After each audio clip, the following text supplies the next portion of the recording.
ನಮಸ್ತೆ ಎಲ್ರಿಗೂ. ಎಲ್ಲರೂ ಚೆನ್ನಾಗಿದ್ದೀರಾ ಅನ್ಕೋತೀನಿ. ಇವತ್ತು ನಾನು ಮಾಡ್ತಿರೋ ರೆಸಿಪಿ ಎಗ್ ಆಮ್ಲೆಟ್ಟು. ತುಂಬಾ ಹೆಲ್ದಿ ಫುಡ್ಡು, ವೆಯ್ಟ್ ಲಾಸ್ ಕೂಡ ಒಳ್ಳೆಯದು. ಮನೆಯಲ್ಲೆಲ್ಲ ಹೇಗೆ ಮಾಡ್ಕೊಳ್ಳೋದು ಅಂತ ನೋಡೋಣ. ತುಂಬ ಬೇಗ ಆಗುವಂಥ ರೆಸಿಪಿ ಇದು. ತುಂಬಾ ಚೆನ್ನಾಗಿರುತ್ತೆ. ಈಗ ಸಣ್ಣ ಆಗಬೇಕು ಅಂತ ಯಾರಾದರೂ ಅಂದ್ಕೊಂಡಿದ್ರೆ ದಿನಕ್ಕೊಂದು ಟೈಮು ಊಟದ ಬದಲು ಅಥವಾ ತಿಂಡಿ ಬದಲು ಇದನ್ನು ತಿನ್ಬೋದು. 2ರಿಂದ 3 ಮೊಟ್ಟೆ ಹಾಕ್ಕೊಂಡು ಮಾಡ್ಕೋಬೋದು. ಹೆಂಗೆ ಮಾಡೋದು ಅಂತ ನೋಡ್ಕೊಳ್ಳೋಣ. ಅದಕ್ಕೂ ಮೊದಲು ನನ್ನ ಚಾನಲ್ ಸಬ್ಸ್ಕ್ರೈಬ್ ಮಾಡ್ಕೊಳ್ಳಿ. ಮೊದಲಿಗೆ ನಾನೊಂದು ಬೌಲ್ ಇಟ್ಕೊಂಡಿದ್ದೀನಿ. 8 ಮೊಟ್ಟೆ ತೊಗೊಂಡಿದ್ದೀನಿ. ಮೊಟ್ಟೆ ಎಲ್ಲ ತೊಳೆದು ಇಟ್ಕೊಂಡಿದ್ದೀನಿ. ನಾವು 4 ಜನಕ್ಕೆ ಅಂದ್ಬಿಟ್ಟು 8 ಮೊಟ್ಟೆ ಇಟ್ಕೊಂಡಿದ್ದೀನಿ ನಾನು. ಇವಾಗ ಒಂದೊಂದನ್ನೇ ಓಪನ್ ಮಾಡಿ ಮೊಟ್ಟೆ ಸಿಪ್ಪೆ ತೆಗೆದು ಒಂದು ಬೌಲ್ಗೆ ಸೇರಿಸ್ಕೊತೀನಿ. ಮೊಟ್ಟೆ ಇದನ್ನೆಲ್ಲ 8 ಮೊಟ್ಟೆನೂ ಹೊಡೆದು ಹಾಕೊಂಡ್ಬಿಡ್ತೀನಿ. ಆಯಿತು, ಇವಾಗ 8 ಮೊಟ್ಟೆನೂ ಸೇರಿಸ್ಕೊಂಡಿದ್ದೀನಿ. ಇವಾಗ ನಾನು ಇದ್ರ ಜೊತೆಗೆ 2 ಸಣ್ಣದಾಗಿ ಹೆಚ್ಚಿಟ್ಕೊಂಡಿರೋಂಥ ಈರುಳ್ಳಿ ಸೇರಿಸ್ಕೊತಾ ಇದ್ದೀನಿ. ನೀವು ಎಷ್ಟು ಸಣ್ಣ ಆಗುತ್ತೋ ಅಷ್ಟು ಸಣ್ಣ ಮಾಡ್ಕೊಳ್ಳಿ, ಈರುಳ್ಳಿ ಕಟ್ ಮಾಡ್ಕೊಳ್ಳಿ. 2 ಈರುಳ್ಳಿ ಸೇರಿಸ್ಕೊಂಡಿದ್ದೀನಿ. 6ರಿಂದ 7 ಹಸಿಮೆಣ್ಸಿನ್ಕಾಯಿ ಸಣ್ಣದಾಗಿ ಕಟ್ ಮಾಡಿ ಇಟ್ಕೊಂಡಿದ್ದೆ, ಅದು ಸೇರಿಸ್ಕೊತಿದ್ದೀನಿ. ಅದ್ರ ಜೊತೆಗೆ ಒಂದು ಅರ್ಧ ಇಂಚಷ್ಟು ಶುಂಠಿ ತುರಿದ್ಬಿಟ್ಟು ಹಾಕೋತಿದ್ದೀನಿ, ಸಣ್ಣದಾಗಿ ತುರಿದಿದ್ದೀನಿ.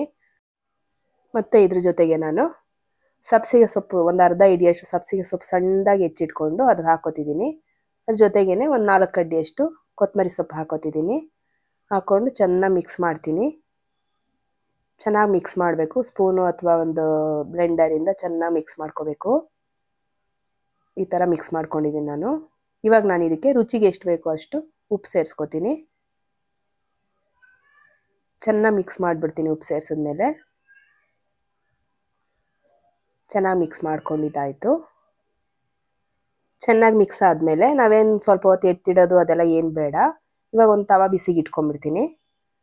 ತವ ಕಾದ್ಮೇಲೆ ಬೇಕಂದರೆ ಎಣ್ಣೆ ಸೇರಿಸ್ಕೋಬೋದು ಅಥವಾ ಬೆಣ್ಣೆ ಸೇರಿಸ್ಕೋಬೋದು, ಅಲ್ಲ ತುಪ್ಪ ಸೇರಿಸ್ಕೋಬೋದು. ನಿಮ್ಗೆ ಯಾವ್ದು ಅನುಕೂಲ ಆಗುತ್ತೋ ಅದನ್ನು ಸೇರಿಸ್ಕೊಳ್ಳಿ. ವೆಯ್ಟ್ ಲಾಸ್ ಮಾಡಬೇಕು ಅಂತ ಇದ್ದರೆ ಬೆಣ್ಣೆ ಅಥವಾ ತುಪ್ಪ ಸೇರಿಸ್ಕೊಳ್ಳಿ, ಎಣ್ಣೆ ಸೇರಿಸ್ಕೋಬೇಡಿ. ಇವಾಗ ನಾನು ಒಂದೊಂದು ಸೌಟ್ ಹಾಕ್ಕೊಂಡು ಆಮ್ಲೆಟ್ ಹಾಕೋತಾ ಇದ್ದೀನಿ. ಸ್ವಲ್ಪ ದಪ್ಪಗೆ ಮಾಡ್ತೀನಿ ನಾನು.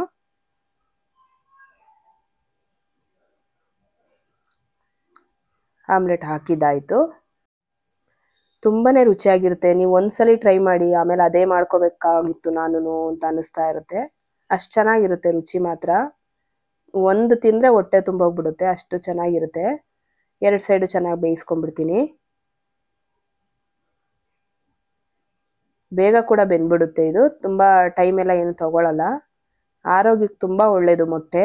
ದಿನಕ್ಕೆ 2ರಿಂದ 3 ಮೊಟ್ಟೆ ತಿಂದರೆ ತುಂಬಾ ಚೆನ್ನಾಗಿರುತ್ತೆ. ನೋಡಿ, 2 ಸೈಡು ಬೇಯಿಸ್ಕೊಂಡಿದ್ದೀನಿ. ಈ ಥರ ಒಂದೊಂದೇ ಆಮ್ಲೆಟ್ಗಳನ್ನ ಹಾಕ್ಕೊಂಡು ಬೇಯಿಸ್ಕೊಂಬಿಡೋಣ. ಇನ್ನೊಂದು ಆಮ್ಲೆಟ್ ಹಾಕ್ತಾಯಿದ್ದೀನಿ ನಾನು. ಬೇಕಂದರೆ ನೀವು ಅದ್ರ ಮೇಲೆ ಒಂದು ತಟ್ಟೆ ಅಥವಾ ಪ್ಲೇಟ್ ಏನಾದರೂ ಮುಚ್ಬೋದು. ಮುಚ್ಚಿಲ್ಲ ಅಂದರೆ ನಡೀತದೆ, ಮುಚ್ಚಿಬಿಟ್ಟಾದರೂ ಬೇಯಿಸ್ಬೋದು, ತೊಂದರೆ ಇಲ್ಲ. ನಿಮ್ಗೆ ಹೆಂಗೆ ಅನುಕೂಲ ಆಗುತ್ತೋ ಹಂಗೆ ಮಾಡ್ಕೊಳ್ಳಿ. ಇದನ್ನು 2 ಸೈಡು ಚೆನ್ನಾಗಿ ಬೇಯಿಸ್ಕೊಂಡ್ಬಿಡ್ತೀನಿ. ಬೇಯಿಸ್ಕೊಂಡಾಯಿತು. ನೋಡಿ, ಇವಾಗ ಇಷ್ಟು ಆಮ್ಲೆಟ್ ಮಾಡ್ಕೊಂಡಿದ್ದೀನಿ ನಾನು. ಒಳಗೆ ಕೇಕ್ ಥರ ಆಗಿದೆ, ದಪ್ಪ ಮಾಡ್ಕೊಂಡಿದ್ದೀನಿ. ನಾನು ಬ್ರೇಕ್ಫಾಸ್ಟ್ಗೆ ಅಂತಲೇ ಮಾಡ್ಕೊಂಡಿದ್ದೀನಿ ಇದು. ಅದರಿಂದ ದಪ್ಪಗೆ ಹಾಕಿದ್ದೀನಿ. ಊಟದ ಜೊತೆಗಾದರೆ ಒಂದೊಂದು ಮೊಟ್ಟೆ ಆದರೆ ಸಾಕು. ತುಂಬ ಚೆನ್ನಾಗಿ ಬಂದಿದೆ. ನೀವು ಒಂದ್ಸಲ ಈ ಥರ ಟ್ರೈ ಮಾಡಿ.